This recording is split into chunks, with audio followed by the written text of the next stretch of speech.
Sorry about that. Anyway, what we used to do was we would call up the theater at 8 o'clock in the morning saying we want to go watch a movie, but we don't know what time to get there and what are the times during the course of that day. So we call up and listen to this like 5 minute pre recorded message. And for those who were, old enough to remember the 90s, how annoying that was. Or we'll look it up on the newspaper, but not everybody gets a newspaper. So you'd listen to this saying of what movie, go through the listing, and there's no pre-selection. There's no, it's just this voice that drones on. So it's like, and then if you miss it or can't hear it right, and you have to go through the whole cycle again until you got it, and it's like, okay, we make the plan, then we go, you know. So it's a little bit much. Remember, that was advanced technology back in the 90s. Yeah, but now we have streamings and, mini series and, all that fun stuff.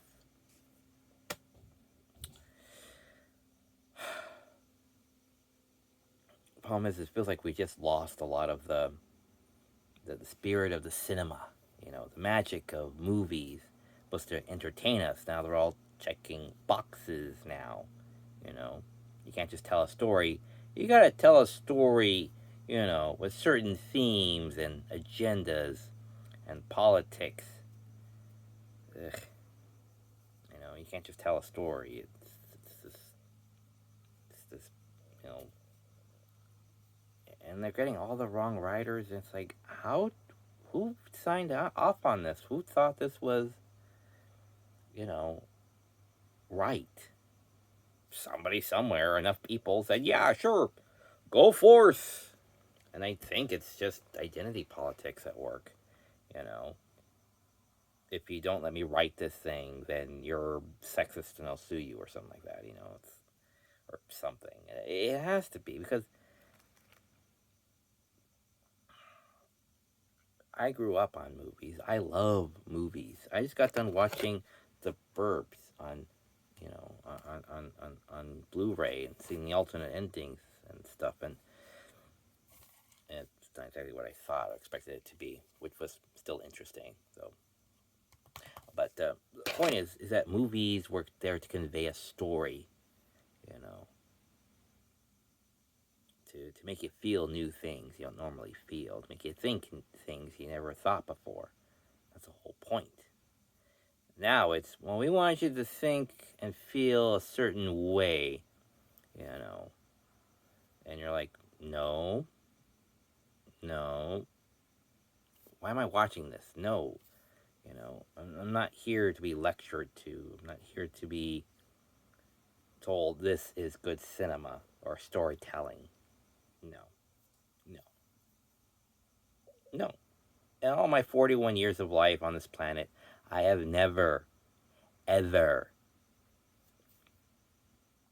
let myself be led by, you know, identity politics or someone's agenda, you know, because it's not good storytelling. It's terrible storytelling. You can tell when you're being led somewhere, you know, because they're not subtle about it. There's no subtlety in any of this, you know, and yet, to beat dead horse, it's, the Star Wars, that was just, it's just whatever, man. People are talking. It's like you're trying to tell me something story, you know, but you have no interest in what they're saying because the moment they open their mouths and start talking, you're like, right, sure.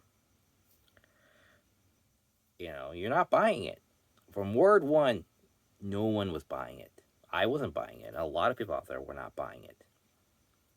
So I never bothered to watch the third movie because it was like, you kidding me with this horse shit? No. One of the most beloved franchises of my childhood, and someone comes in and says, and we'll write it better. No, no, I am going to be glad when this whole era comes to an end, and we can just move on. We can go back to something respectable. You know, get away from all the identity politics and the remakes and all that stuff. And they never did. They never did tell us where that lightsaber came from in those movie franchises. They brought it up, and it says that's a story for another time.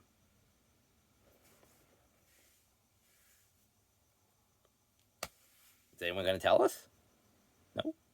Nothing? No, we got other stories to tell. 3 movies, and not once were they able to tell us where that lightsaber came from. Luke lost it, and then it's back. And so, yeah. I mean, Ahsoka is okay. It's not awful, but it's not great either. I mean, it's tolerable. I mean, yeah, I'm curious to see the next episode, but I'm not like, ooh, next episode. It's more of, yeah, I mean, it's enough of a draw. I mean, yeah, I'm kind of invested to a degree, but not a lot. Really, this is the least invested I am in something that isn't terrible. Ugh. I mean, I was really upset about The Good Place, honestly. I just now realize that there was a genius behind The Good Place because I never gave it anything beyond the first episode because I thought it was stupid. You know, why would Heaven make such a blatantly obvious mistake? I thought it was something about personal growth and giving people chances or something, I thought. And then apparently it just pulls the rug out from underneath you. And I'm just like, wait, what? You mean this is actually written pretty smart? And it's like, yes, this is actually written rather very well. It's like that was part of the trick in the beginning. You know, with good writing, you weren't aware of anything going on until it comes to a head in the last episode of the first season. And it's like, that's actually really clever. I like that.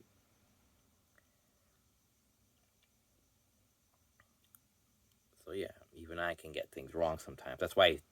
That's kind of why I stayed with the She-Hulk series. Make me hate her, jeez. I hate you for making me hate her, by the way, writer. Whatever the hell your name was. Because it's like, don't do that. Don't do that. Don't make me hate her. I don't want to hate. And then you make me hate her. And I'm like, oh, God, come on now. So when I watched episode 1, 2, 3, 4, 5, 6, hey, Daredevil, cool. And now he's gone. Okay. And then everything else, it's like,